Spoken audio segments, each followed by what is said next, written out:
इस दौरान एसएसपी मानवजीत सिंह ढिल्लों की जुबान फिसल गई, जिसके बाद कहीं ना कहीं घमासान की स्थिति बन गई। अधिक जानकारी के लिए बात करेंगे वरिष्ठ सहयोगी अरुण चौरसिया जो हमारे साथ जुड़ चुके हैं। अरुण जी, जिस तरह से पीएफआई के सक्रिय सदस्यों को गिरफ्तार किया गया, अब तक 3 लोगों की गिरफ्तारी हो चुकी है। हालांकि वो प्रक्रिया चल रही है, लेकिन कहीं ना कहीं एसएसपी ने जिस तरह से आरएसएस को लेकर बयान दिया है, उससे कहीं ना कहीं घमासान की स्थिति बन गई है। देखिए, निश्चित रूप से ये जो गिरफ्तारी हुई है ये सिद्ध आपराधिक मामला है और पीएफआई जिसके बारे में चर्चा की गई है, एसएसपी ने स्पष्ट रूप से कहा कि यहाँ ट्रेनिंग हो रही थी और अभी तक पुलिस ने स्पष्ट रूप से कहा है कि 3 लोगों की गिरफ्तारी हो गई है, इन्हें जेल भेजा गया है। और ये भी कहा है कि उनके पास से कई तरह के ऐसे सबूत मिले हैं जो राष्ट्र विरोधी थे, देश विरोधी थे और इस वजह से उन पर कार्रवाई की जा रही है। इसके साथ ही जो फंडिंग की बात है, जो दूसरे देशों से या अन्य जगहों से, चूँकि उनके अकाउंट में लाखों रुपये मिले हैं, तो ये पैसे कहाँ से आए हैं, ये फंडिंग कहाँ से हो रही है, इसकी जांच की जा रही है।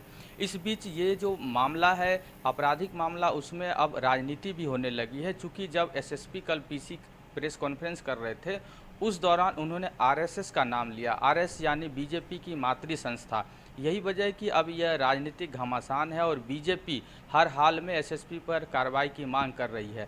वहीं एसएसपी के बयान के संदर्भ को देखें अगर सही रूप में, तो उनका ये कहना था कि आरएसएस जैसे अपने कैडर की शाखा लगाती है, प्रशिक्षण देती है, उसी तरह पीएफआई भी अब शाखा लगाते हैं, यानी अपने जो कैडर है उसको बुलाती है, लेकिन प्रशिक्षण के नाम पर उनका ब्रेन वॉश किया जाता है। उनका कहने का संदर्भ ये था। लेकिन चूंकि उन्होंने आरएसएस का नाम लिया, चूंकि इस पूरे मामले में आरएसएस कहीं नहीं थी और उसका नाम जब एसएसपी के मुंह से आया है, उनकी जबान से, तो यही वजह है कि इस पर काफ़ी घमासान है।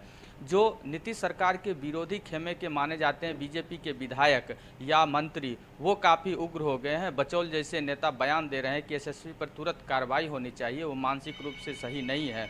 तो ये मामला अब काफ़ी आगे बढ़ गया है। हालांकि जो पुलिस मुख्यालय है उसने कहा है कि एसएसपी ने किस संदर्भ में ये बयान दिया है, उनसे स्पष्टीकरण मांगा गया है। अगर कहीं न कहीं अगर उनके बयान में गड़बड़ी होगी, गलत संदर्भ में अगर दिया होगा, तो फिर उन पर कार्रवाई हो सकती है। लेकिन अभी पुलिस मुख्यालय किसी तरह की कार्रवाई की बात नहीं कर रही है। और वहीं इस मामले को लेकर जो 3 गिरफ्तारी है उसकी पूरी बात करें कि जो उसका उद्देश्य है कहीं न कहीं राष्ट्र विरोधी है, देश की अखंडता को नुकसान पहुंचाने वाला है। जो तथ्य साहित्य मिले हैं, जो वहाँ से कुछ तथ्य मिले हैं, उसके अनुसार 2047 तक यानी आज़ादी के 100 साल बाद जो है देश को इस्लामी राष्ट्र बनाने के लिए ये पीएफआई अपने मकसद में उसकी ओर काम करना चाह रहा है। और यही वजह है कि ये देश विरोधी है, देश की जो अखंडता है, संप्रभुता है, उसको नुकसान पहुंचाने वाला है और इसी संदर्भ में इस पर कार्रवाई हो रही है।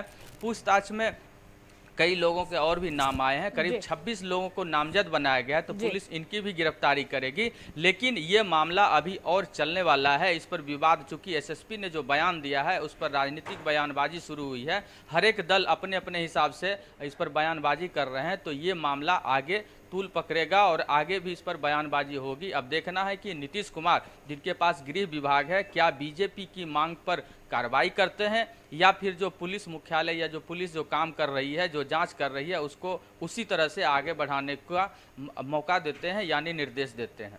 चलिए, बहुत